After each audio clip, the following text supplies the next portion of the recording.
Hi, Aries. All right, so let's get right into it. We'll do intuitive first, and then we'll go into the chart and the cardinal cross. Obviously, it's affecting you, right? You're a cardinal sign. So we'll do it step by step. Let's do intuitive. Let's get the cards out, look at them, and then we'll end the general reading, and we'll pull more cards for the extended reading and take a look at the notes and at the chart. The extended reading as of next month will be available once the normal reading is over. You'll be able to click on a link and buy the extended reading if you want. I would suggest if your rising sign is in, so right now we're doing Aries, but in any of the signs, the extended reading will give you a lot of info on your rising sign. It will really, really resonate for you. So if that is part of what you're into, check it out. I'm having a really hard time today speaking properly. I don't know what's going on. I think it's like my brain is moving too fast for my body to keep up. I just have all this information kind of rushing through me. And I really think it's because I'm doing Aries, Taurus, like in the same day. The amount of push that I'm feeling just to get the information out. Like, it's crazy. Like, I have so much mental energy, right? So let's see. Aries, July. We're a few days into July, but things don't really start to pick up for you until about now. So hopefully it works out just fine. You've got a lot of complementary energies really fueling you this month and making some good room. And also, you're already doing well, so just pushing you up even further and perhaps even rehabilitating some situations that you might have in your heart written off already, right? Like, you've been thinking like, oh, is this person actually gonna ever really like me? Like I thought they liked me. You know, that whole thing that's been going on, it starts to really clear up now. And it's weird because I think Aries got to the point where they just like wrote it off and were like, whatever. This is obviously not working. It's not going to work. I'm just not going to invest any more time in this. This is too painful. Forget it. You know, whatever. The situation just needs to change. You know, and if it's not going to change, I'm going to change. I'm moving on. You know, and once Aries gets to that point, I don't think you really care about the outcome after that. You're like, whatever, I'm done with it though. But I think a situation that you think that you're done with is going to come back. And come back in a super positive way where you're like, oh my God, I did not expect that. I did not expect that that person all of a sudden would want to be with me or work with me, or I'd get into that program, or I'd, you know, end up landing that job. Like, I just thought that that institution or that person or whatever that was didn't want me, right? And you are coming into a period where, like, no, you are very, very wanted. You are supercharged and you have a lot to give. And finally, it seems like people are beginning to notice, outside of just your friends and family, that you have a lot to give and that you are good at loving, you know? And it's always kind of awesome when Aries comes across people who realize how good they are at loving.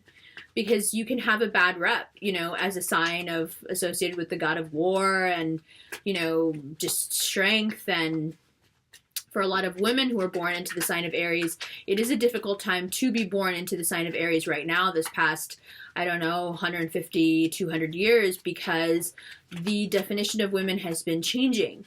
And Aries females are really on the precipice of that new and yet very, very old archetype of the warrior woman goddess coming back, right? Aries women are lighting the torch for a return to that sort of really strong femininity that is at the same time, although rooted in a very strong past tradition, a completely new concept for us. You know, Aries pushes the way forward in terms of redefining what it is to be a woman. You know, you can be strong and smart and successful and corporate and not corporate and physically fit and all of that and still be female. That is not something that has been prevalent in our psyche for, I'd say, a lot longer than 500 years, you know, a few thousand years actually. So it's interesting if you look at, for example, women who are born into the sign of whose Venus is in the sign of Aries, right? So like mine. You're dealing with women who are specifically being born into a societal tradition that doesn't account for them, where they're having to... So the first two cards up are Knight of Pentacles and Temperance, where they're having to forge a new definition of what it means to be female and to be strong at the same time. So really being given a very specific task of you need to go and relay this information into, you know, fuse this information into the collective, that a woman can also be this way and still be powerful. And what Aries stands for really is the ability to be a sexual being and still be pure and powerful. You know, remember, Diana never married, right? To have control of your sexuality, not be a virgin, right? But next card out is the Justice card. But still to be free, right? What Diana went to Zeus and asked for was that she never be forced to marry. Not to be chaste, but just never forced to marry. Next card out, the Emperor. I was waiting for that to come out. So you guys, really on top of your game, right? Freedom. That is a very Aries thing to ask for. Sovereignty, right? In the myth of Sir Gawain, at the beginning when the Green Knight comes in and asks, you know, to, he will ask a question, and if you know the answer, then a year later we will meet, and if you give me the right answer, I won't chop your head off, right? And so Sir Gawain takes up this challenge and says, fine, I'll meet you in a year and answer your question. What's the question? And the Green Giant, or whoever he is, says, what do women want? You know, everyone's like, what do women want? Are you kidding? And through a series of events, he comes into contact with this horribly disgusting, you know, representative of the muck and the grime and the decay and the death of Earth, female of sorts, and she gives him the answer. And the answer saves his life, and then he marries her. That's her deal. She, you know, if I give you the answer, you have to marry me. And then after he marries her, there's a beautiful story that you can watch last month's Libra, or 2 months ago, the Libra reading. We go into the story. But the point is what she gives him, the answer she gives him to the question, what do women want? And the answer being sovereignty. Women want sovereignty. Sovereignty over themselves. And that is what Aries is an embodiment of, is sovereignty over oneself. So the next set of cards that came out are the Three of Swords, the Page of Cups, and the Queen of Cups. All right, so let's look at these all together. And then we'll do some more cards when we go into the extended reading, and you can take a look at my notes. So, right off the bat, there is a sense of money coming in, but also, like I said, that returning lover. That returning lover. That returning lover. That returning lover. Like, take your pick. They're all here. They're all here. They all came to the party. Of course, because you poppin'. Of course. You have this Venus in the third house energy right now, which is all about love and communicating love. Like, all you have to do right now for all these people to be attracted to you is just to be yourself. And the guidance that you're being given is be yourself, but moderate. Moderate between the heart and the mind. Don't go off completely without checking in with your heart. Don't completely break down without first checking in with the mind, right? And to be fair. The other guidance being given here, to be fair. Weigh things out before you take any steps and kind of wield this Emperor Aries energy of, I know what I'm doing and I have all the power and I'm going to do as I want and just watch me do it. before you take this step, filter it through this process and through this process, especially if it has to do with these returning lovers. Because they can't help but be drawn to you right now, but this is what's troubling me. And even if this hadn't come up, that was the advice that I would give you, but it's so obvious here. The trouble being that you are coming out of a period where you did feel heartbroken for a few years.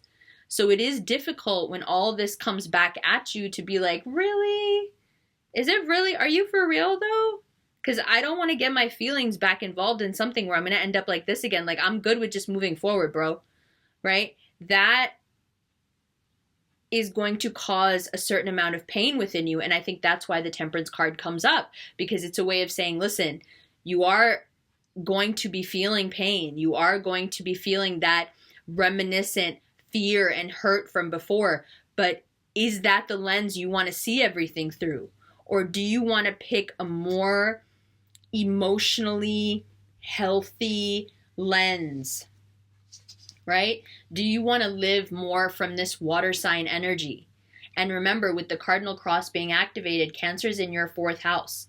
This is the energy that is associated with your home and how you feel about your home and how you feel about being loved and how you feel about your obligations, right? You take that stuff really seriously. You love the people you love a lot, right?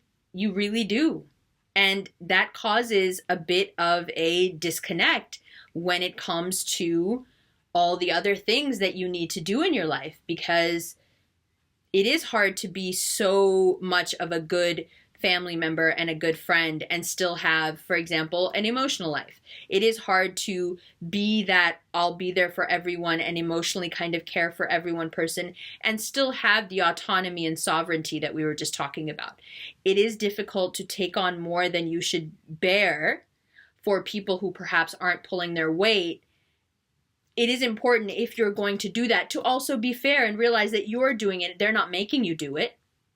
Okay? It is important when you're taking this energy on to remember, when things start to feel bad, that you need to even out between your heart and your mind, and you're being too much in your feelings.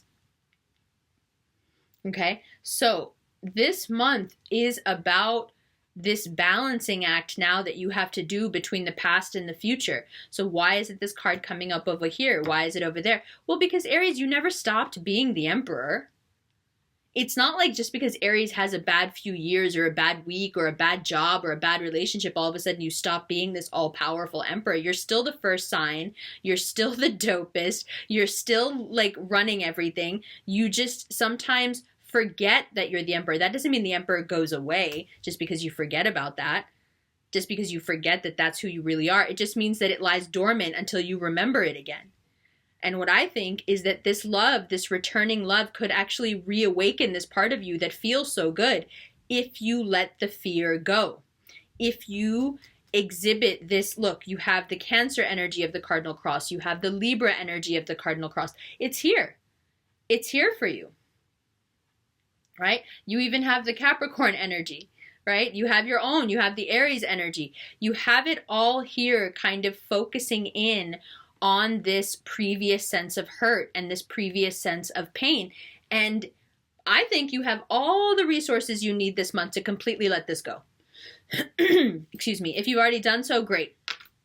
If you're in the process, don't worry. By the time this month is over, this will all be gone for you. It is really a point of enormous progress. And this is that last, stone in the road that needs to be kicked out of the way. And I think it will go very, very well. I think it will go very well. You just need to work with the certain aspects of your nature right now that want to hold you back from addressing this pain. The pride, perhaps, that can hold you back. The hesitancy of opening up, that inability to really connect, when it has to do with matters of the heart, because if you do, oh God, it might hurt so bad. All of that comes into play now to show you how much you've grown, how much you haven't grown, how much you still need to change. But really the overall message being, you've grown in such an incredible way that this is really a moot point now. We just move forward now. Okay, so this is where I would end the general reading. And now let's go into the extended reading. So as of next month, like I said, this is the part that you could go and like click on something and buy if you wanted the extended. One of the things that I love to do is pull clarifying cards on stuff. So that is why the extended reading even came to me as an idea, because this is how I read for myself. And then, since I'm going to be spending this extra time anyway with you, you can look at my notes and my chart that I make before the reading, so I have a really good idea astrologically of what's going on for you. All right, so first off, let's pull some cards. Let's find out more about this returning love with this Knight of Pentacles energy. I want to know what this person is about and what kind of energy they're bringing that needs to be tempered and that you need to really keep a level head and be like Libra fair about. I want to know. All right. Okay, so the Hierophant in reverse. Interesting. So somebody who you really wanted to commit to you and wouldn't commit to you or couldn't commit to you for one reason or another. Someone who was already stuck in something. Perhaps even a marriage that they couldn't get out of, or a partnership they couldn't get out of. Someone you wanted to start a new venture with, but they were already tied up with something corporate. It applies to all of those things. So somehow bound in an institution that is no longer serving them, and really the situation is turned around on them and becomes super toxic. Okay, so whatever that thing is, they finally left that behind and are moving steadily towards you. Great. Now, the next clarifier that I would pull would be for this Three of Swords itself, just to find out more about how we can mitigate whatever this is and get it finally out of the ether from around us, get it out of the psyche, so we can move into a place where this new, good money luck and love luck and all that can come to us. Why hinder all that with whatever, we can't seem to forget? So let's figure out what okay. Yeah, the guidance being you really just got to move on. You really just got to move on. You've got to rationalize this in your head. Pack up the thoughts that you can take with you and leave the rest behind. You really got to move on, because this is a source of nothing now. This is not even associated with a person anymore, because the person's coming back. This is just the pain you have left over, the resentment you have left over from what happened before. Girl, I'm preaching to myself, and I didn't even hear that coming out of my mouth. I'm going to have to go back and watch this reading. Because you don't want to hang on to this if this is all coming back into your life, especially if this is an earth sign. Please, don't muddy the water by, kicking it up again. A lot of times, the only thing you need to do for muddy water to become clear again is to leave it still, Aries. And you've left it still, and it's starting to settle, and the situation is starting to even out. So just leave it still. Don't kick it back up. Don't muddy the water again. Leave it in the past. You left it in the past, leave it in the past. Okay? That's what ooh. Yeah. Ooh. Yeah. You got to leave it in the past. You got to leave this feeling that you have that this person is a liar and that you can't trust him. You got to leave it in the past, because this could just as easily be you manifesting great things for yourself, but it's coming up here as, that fear, that regret, dealing with this thing where you're like, oh my God, is this person telling the truth now? Because before they weren't, before they were like this, before I don't know if I can trust them. Don't get caught in this triangle of misery, because look then. You see, look.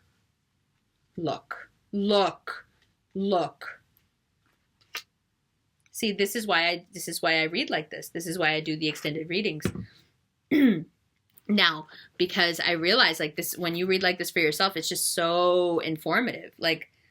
These are the cards that come up if you follow that cycle.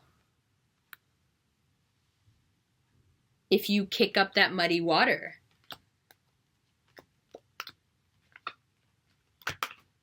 Right? If you still think that this person is not on the up and up with you and you're still sad about it, if you're still exhibiting this energy, instead of move on from it, leave it behind, then things don't go so well. Okay, so The next thing that I would look at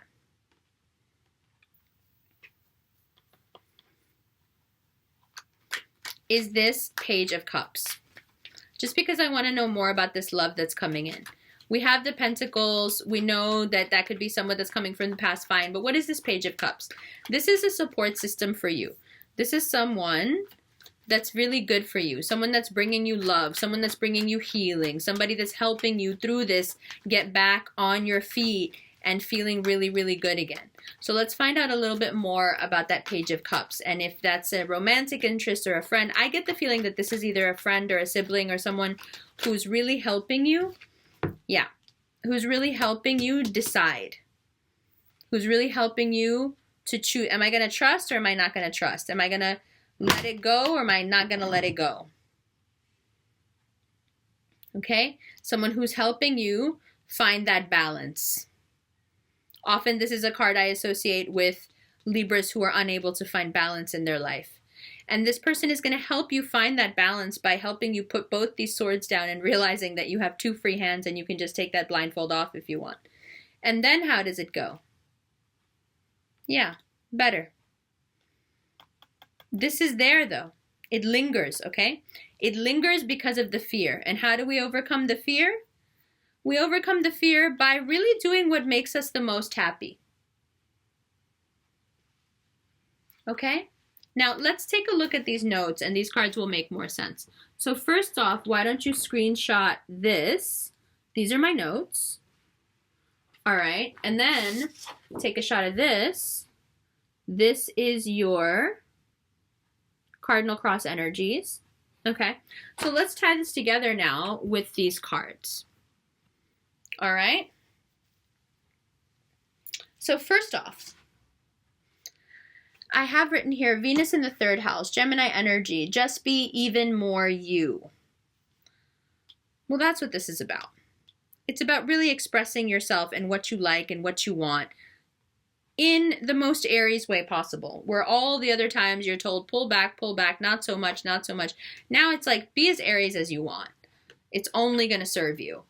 Then Mercury in the 5th, manifesting what you want by throwing yourself completely into it. Well, that is a very Aries way to do things, isn't it? To just go full force at things, and I think it will work out very well for you. Full moon in the 10th house, working and satisfied like a Capricorn. Well, see, when you look at your cardinal cross chart here, this 10th house for you, where the full moon is going to be, is really about the stuff that you're committed to, and if you feel like you're committed enough. And what do you have to balance that energy out with? You've got to balance it out with this Cancer in the 4th house. And this is about how much of that, again, super friend, super sister, super mom, super dad, super brother, super, this is the super boyfriend, super girlfriend. How do you balance this out with really wanting the autonomy and sovereignty that comes with having your own career and having your own job and doing well and being committed and making money? Where is the balance between the two of these? This is going to come into focus a lot in January. It's all about finding that balance, right?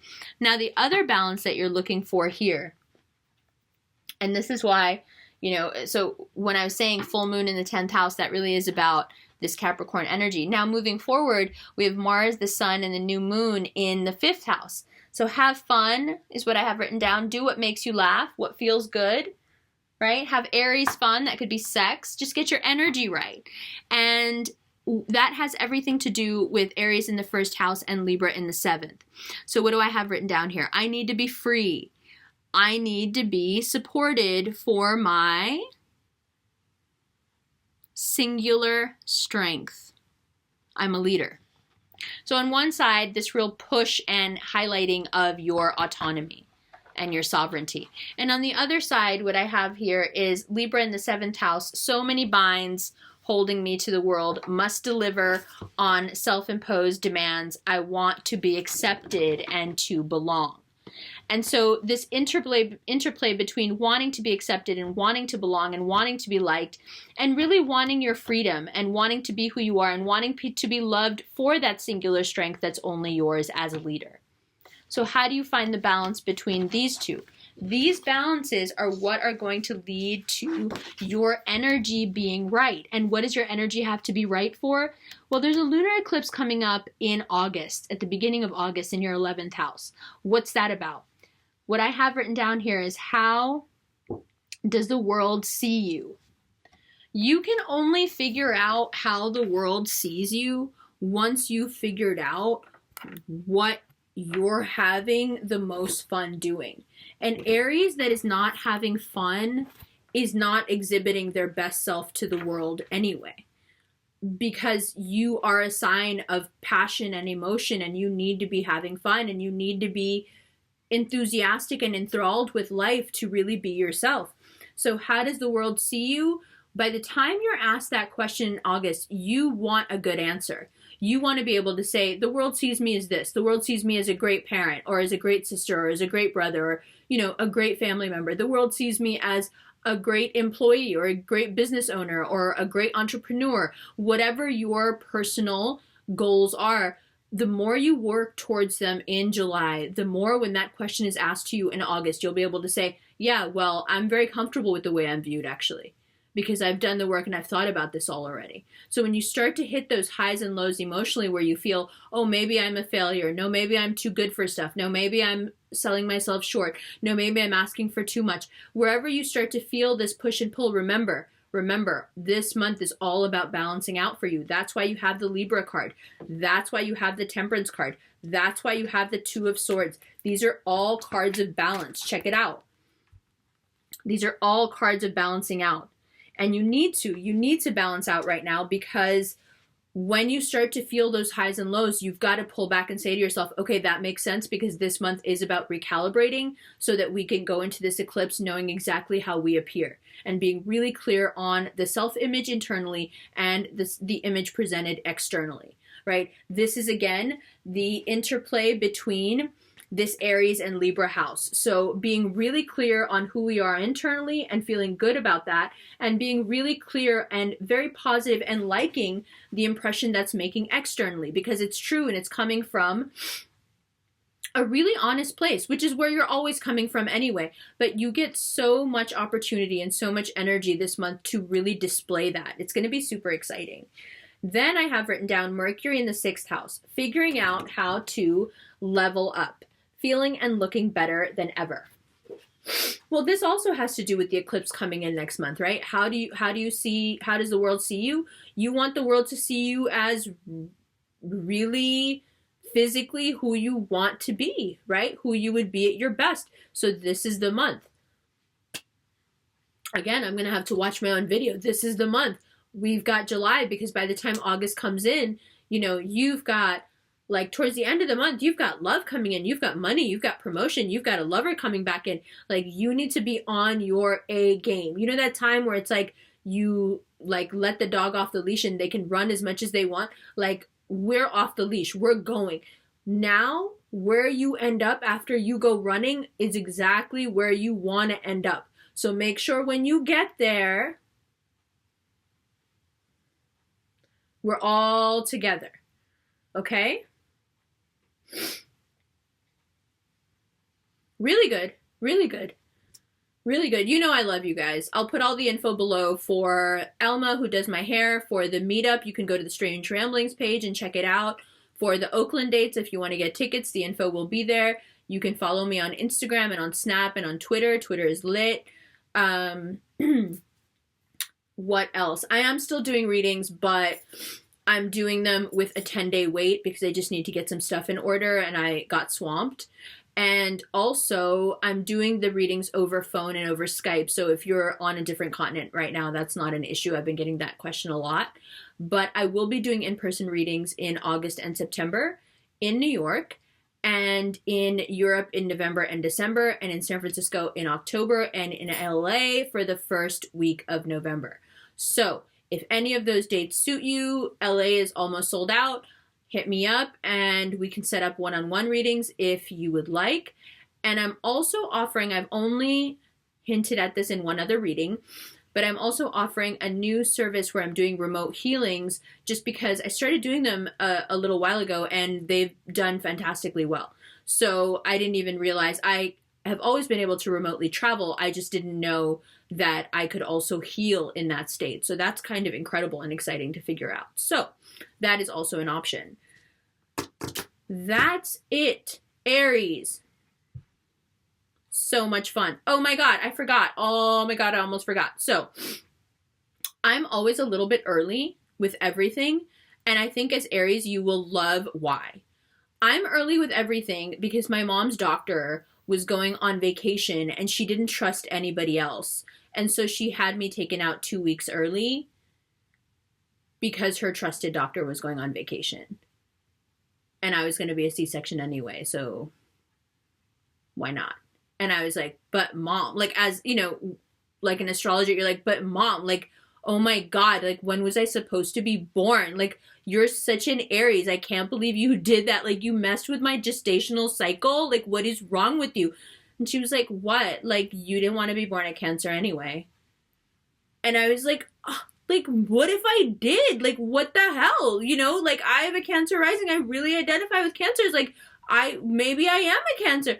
She's like, well, I mean, that was part of the thought process. Like, can an Aries and a Libra handle a Cancer daughter?